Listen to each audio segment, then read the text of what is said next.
Hi there, welcome to Floating in Dreams. This is eyeshadow palette month. Today we're going to do a deep dive into the Balm eyeshadow palette collection and whether I regret decluttering any of these.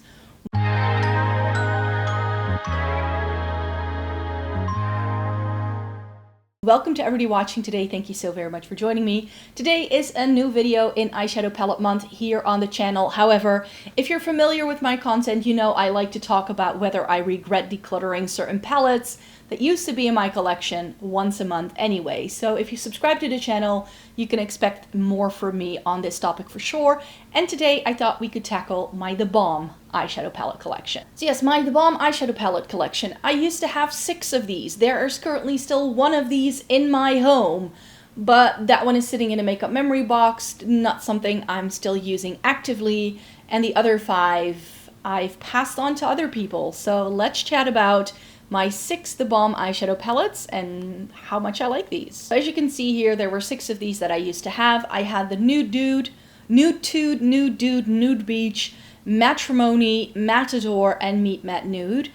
Those were the 3 that I had. The 3 matte palettes were matte palettes, which is why I ended up decluttering those. And of the 3 that are on the left, so the Nudetude, Nude Dude, and Nude Beach, I still have the Nudetude because I have a bit of nostalgia connected to that. So the first palette I'm showing you here is the Nudetude. And the Nudetude, as I already mentioned, has a bit of nostalgia for me because I bought this on my Interrail trip back in 2014. I found this in Copenhagen in a very random store where they said they were going to discontinue selling the brand. And I was able to pick this up for like 1 or 2 euros, converting it into euros at the time. So this was an absolute steal. It was my first The Balm palette. I have that memory attached to it, so that's why it's now in a makeup memory box. And I remember this was the palette that put The Balm on the map. I feel that when this palette came out, people really started talking about The Balm and taking them a bit more seriously. And I still have a lot of my The Balm cheek products because I definitely feel that that was an area that they really excelled at with the Mary Luminizer and the Bahama Mama bronzer, and so many of those products are so iconic in the beauty sphere, but their eyeshadow never really took off. This was of course released at the time when we also got the Naked palettes from Urban Decay and the Too Faced chocolate bars and eventually ABH's Mono Renaissance. But this was very much compared to that, and I definitely didn't think it was the same kind of formula. The Balm palettes were also cheaper than Urban Decay. They were still not super cheap. They were like $39.95, and especially for the matte palettes, I thought that was quite a lot of money at the time, which is why I held off buying those at first. But overall, I thought this was a pretty good palette. The 2 shades I used the most were those 2 like burgundy ones towards the end of the palette. Those were my 2 favorite shades.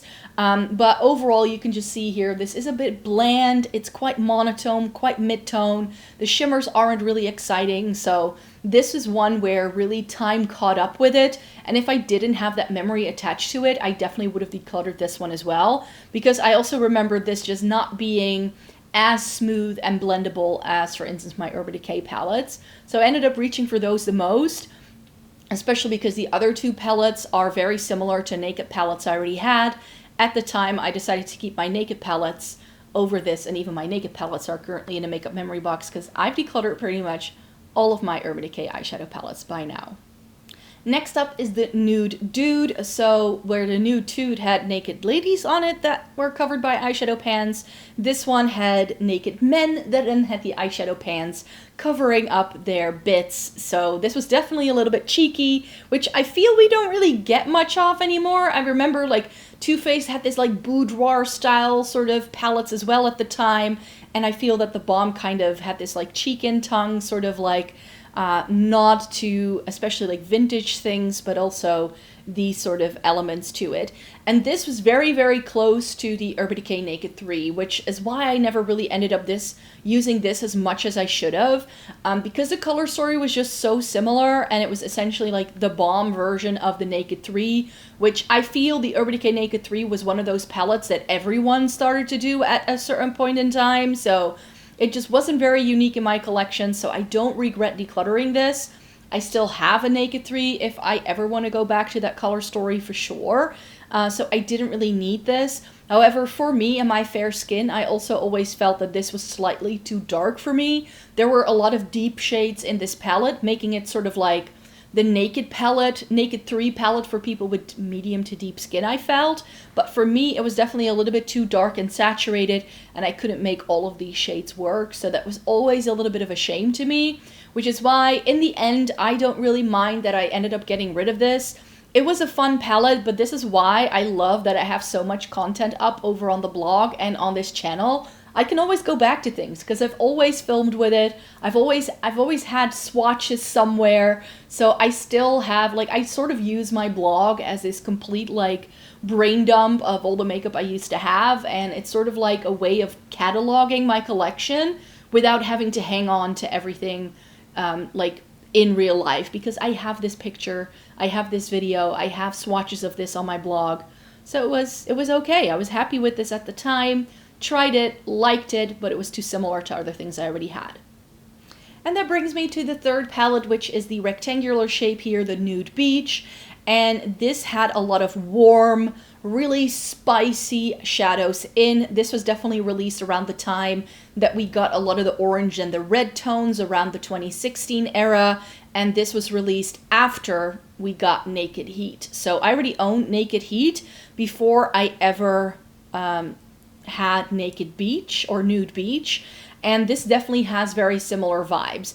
It's perhaps a little bit more rosy plum on the left side of the palette, and on the right side of the palette we get these spicy like orange tones that were everywhere and that everyone considered to be a neutral, which in hindsight, are oranges neutral? Perhaps not, especially not for me. And this was one of the palettes that just made me realize that warm tones this spicy aren't necessarily my vibe. I can get away with a warm tone for sure. I definitely have a more neutral complexion. So while I really enjoy wearing cool tones, they are some of my favorite things to put in my eyes. Case in point, the look I'm wearing today. But these kind of warm tones, I just don't reach for. And because I already own the Naked Heat, that's been a warm tone palette that I've kept in my collection for a long time. But as I already mentioned, I even ended up putting that into a makeup memory box.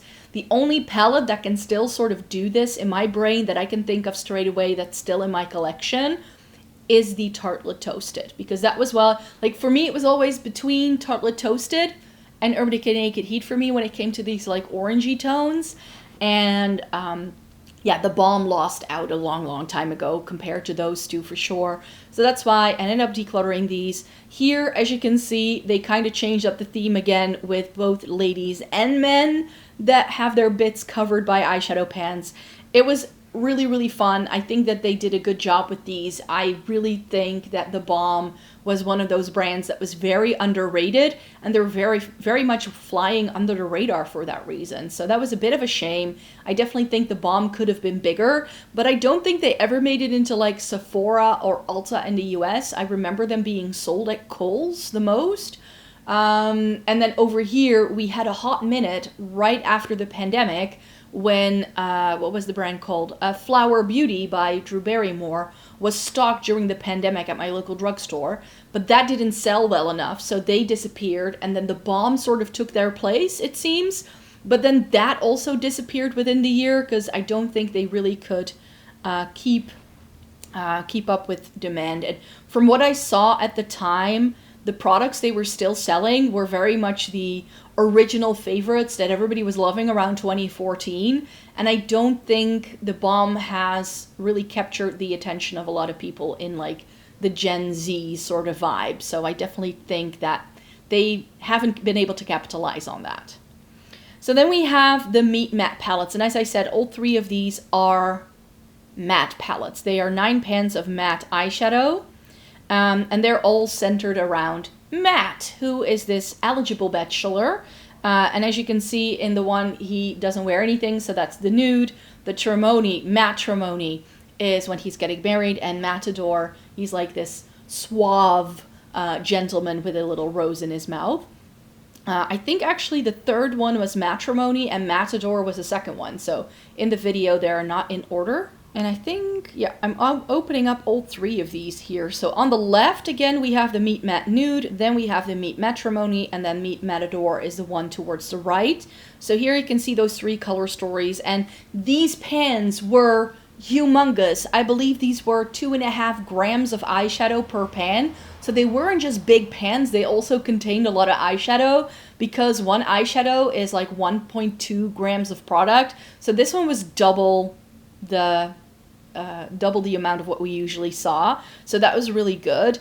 Of the three, I think I like the Matte Ador the best, so the one all the way on the right. That one had the shades in that I liked best on myself. It was a little bit more cooler tones, and the warm tones we got in there were a little bit more yellow mustard leaning. You had that pop of blue for the lower lash line, so that one I really enjoyed. But what I loved about the one to the left, so the Meet Matte Nude, was how the different shades in that palette were really good at being blended together. I really figured out that that was a bit like a painter's palette, where you could like dip into the white and mix it with one of the other shades to like lighten it up. And so it was a very versatile palette for that reason. And because it did have the darker, more saturated shades, I think it was the most universal one for people across different skin tones. I don't think any of these are still around, because they are sadly I haven't seen these anywhere in a while, you could say.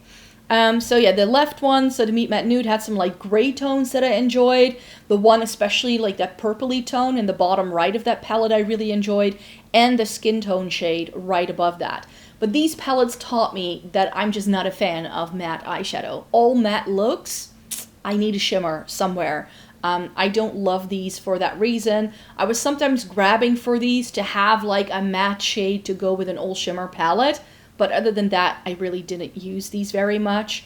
The Matrimony one was my least favorite. It was really, really light to really, really dark, and nothing there to really bridge the gap, which I didn't love. I did like the very bright light pink that was in there, and also some of the purpley tones in that palette I enjoyed. But overall, these were big. They were also as expensive as the larger palettes we just had a look at. But of course, because you got so much eyeshadow, it would still warrant the price. I never managed to hit pan on these. I definitely saw people putting these in Shop My Stashes and like putting them into project pans early in the day when I was still watching a lot of that content. And I just saw people digging into pans just to get a bit of pan. And to me, that was one of the reasons why I stopped panning content as well, because I just saw people like trying to try their hardest to hit pan rather than like using the product naturally, which I'm just not a huge fan of. So these were really rich, really pigmented. Not all of the shades were as easy to play with. Like the blue in the Matrimony was very chalky, very gritty eyeshadow, and that was just not my favorite for that reason. But yeah, these were stunning palettes. And even though all 6 of these have now been decluttered, I definitely do not regret decluttering any of these. I definitely think that because I ended up decluttering this, it made space for things that I feel do a similar-ish thing to this, but that I just prefer and I like better. So yeah, as much as I like these palettes, I'm not sad to have these like that they're gone from my life, you could say.